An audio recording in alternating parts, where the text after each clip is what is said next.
partly the reason why I got you on the podcast is because the standard of them photos is unreal. Like, Thank you. What's the process that you go through to like learn that skill set? Oh, I'm trying to think of like a poignant moment where it probably switched for me. I think it might have been last June, maybe. So I was working at Nuffield and I hated it. I absolutely hated it. And I just so happened to have a cafe pop up on my Instagram looking for a social media manager. And I was like, well, I've done a bit of food photography and maybe this could be, something a bit fun that I can do on the side. So I went and applied for that and I got it and I still work with them today actually and they're fantastic. And just from there, I did a lot of, to be honest, I did a lot of food, but obviously with my passion being fitness, I managed to get into a CrossFit box, CrossFit Watford, and I thank them to this day for just giving me a chance at doing CrossFit photography because it's pretty hard to do action shots and stuff. And I think maybe in the last sort of 6 months, I really just went, this is what I want to do. I love fitness and I love taking photos of people doing fitness and I love that industry and I love going to meet new people. And I've just taken so many photos that I think my skill set, what I know, it's just grown. It's just grown through practice and, to be honest, a lot of shit photos too. Probably a lot of crap photos, a lot of bad edits, and just learning what's best for that environment. But yeah, that's pretty much how I got there. So when you look back at like your old photos that you were taking back when you started compared to now, is there like a marked difference? Oh yeah, like massive. I think it's very much composition, editing. When I first started taking, say, fitness photos, I had no idea about ISO, aperture, like how to use my camera. I didn't know how to use it. I could get the composition right, I could get people in the right spots, but then to try and get the best out of that photo, I had no clue. I've only probably recently figured out, right, okay, well, if I'm in a dark room, then I need a higher ISO, and that means that it might be a little bit more grainy, and then I need to take the noise down. Only, in the last few months, I've kind of really honed in on the skill more than just what's in the photo. Yeah, I love that. And I resonate with that a lot. Like, I mean, the big sort of resonating point in time for me was probably COVID, where we had loads more time on our hands. And Yeah. I remember it being I just vividly remember it being really hot, like weather. Like, yeah, it was beautiful. It was sort of the March, best summer April, we've May. ever It had. was amazing, right? But what it was, because we couldn't go out, I was like making videos in the garden, like stupid, silly videos in the garden, just to practice getting better at editing.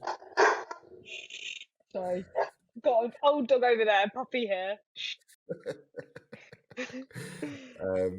So yeah, like I was just like literally doing videos and editing them. Yeah. Like literally, I'd shoot a video, edit it straight away. Just practice. Practice, and then I was posting them on my old Instagram page, and I mean, I look back at them now and they're fucking terrible. I did product photography during lockdown, and I think exactly the same. I'm like, why the hell were people paying me to do this? This is horrendous. Like, please, I don't even want to be associated with these anymore. Yeah. Totally. Like I actually went back on my old Instagram and like downloaded some of them to like compare some of the stuff that I've done, and it's like, yeah, I wouldn't have hired me then. Never mind me. Like, people hire me. Back then. Like, there's got to be a standard, hasn't there? Like, there's a reason why people pay £1,000 for a photographer and £100 for a photographer. Like, there's got to be a range, just like PTs. Yeah, well, this is the thing, right? So I was like, it's a weird thing because like the barrier to entry to photography and videos now is so low because everyone's got a phone, and iPhones are amazing. So you can shoot a really good video on your iPhone, if you want, and you can just do it, right? Or you can take a really nice photo on your iPhone, and it sounds like you can do it. You can use Lightroom on your on your iPhone. On your phone, yeah. You can just do it, and it will look amazing. Mm-hmm. But it's the barrier to entry for that for learning any skill set is being shit at it, basically. Yeah. So, and I think that's what causes like that like level of imposter syndrome, because I remember like I was working with some videographers, like getting mentored and stuff, and it was so bad. Like I was looking at these videos that these videographers were making, and I was like, I am never going to be able to make a video like that. Yeah. Like, never. I think like recently I've probably had imposter syndrome the most that I've ever had it. I was asking, so when I first started doing photography, I was asking people like, can I come in? And then I had probably my first person sort of asked me maybe a couple of months ago if I could come in and take their photo, and I was like, what? Really? Like, actually, like, and it does kind of, you need to, it's almost like grounding yourself and going, do you know what? I am getting better. And, you with your videography as well, I am improving because I'm putting the work in. So people should want me, yeah. Absolutely. You know what? A Hire big me. turning point for me as well. 100%. Right. So, so I got to a point where I think I was charging like 200 quid for like a video, like a day's video shoot. Which, Oh when you wow, say a yeah, day, yeah. you know what it's Hmm. like. You say a day, but it's really like half a day. You're never going to be there all day. Yeah, but then it Um, takes for editing a video, depending on yeah. So 100%. So when you break it down, like I think I was like losing money at that point. Like I was yeah, just, probably you're probably on like £5 an hour, if not. yeah, I was basically just losing money. But like I started working with a coach, like a business mentor, and he said like, look, you're not going to be able to make enough money to Hmm. keep this going if you don't raise your prices, even if you work with hundreds of clients. But I had a baby on the way. It's a long story anyway. So I put my price up to 500. Yeah, I put my price up to 500, and I was like, right, this is cool. If I can get 10 of these a month, that's amazing. Like I'm making decent money. It's not going to overwhelm me, and during the course of a month, it's cool. I can do it. yeah, So I was doing that, and then I'd done this networking meeting. Right, I'd done this networking meeting, and there was a girl from Ipswich down south. Like I'm obviously up north. yeah. A girl Are from you Ipswich. really? She I comes thought I on. didn't know. Yeah, touche. So she comes on. I didn't know her from Adam. She was doing weddings, Yeah, and she was a videographer and photographer, and she was just introducing herself and stuff. And this networking group it's a bit more like a business development group. okay. And she just said it. She didn't know who I was, and she just was talking about her frustrations in a business and stuff. And she was like, "Oh, I'm fed up of charging buttons for weddings and doing videos because I hate the editing and all this stuff." And she was like, and I was like, out of curiosity, like, how much are you actually charging?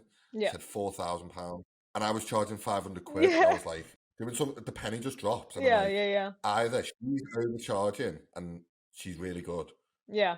or she's charging fair, but she's very, very good, Mm, or I'm massively undercharging. yeah, So like it's that thing of like straight away your imposter syndrome kicks in again. It's like, am I just like lowballing everyone here? Am I like losing money still? yeah, yeah, It's yeah, like a yeah. tough thing to like wrap your head around. It's tough. So yeah, like that's my experience. So I think, don't get me wrong, I don't charge £4,000 for a video shoot for anyone watching this. I No, he charge charges like five. 3. Yeah, I doubled Yeah, 8,000. I'm worth it.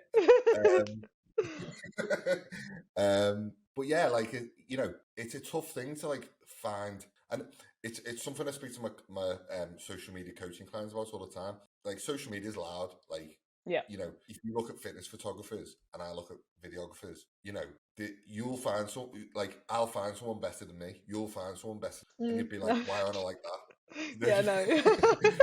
I'm only You know what I joking. mean? No, it's like Yeah, no, I do, I I do. just always like I follow like some videography YouTubers, and they're like, some of the stuff they're doing now is absolutely mind blowingly good, Yeah, like mind blowingly good.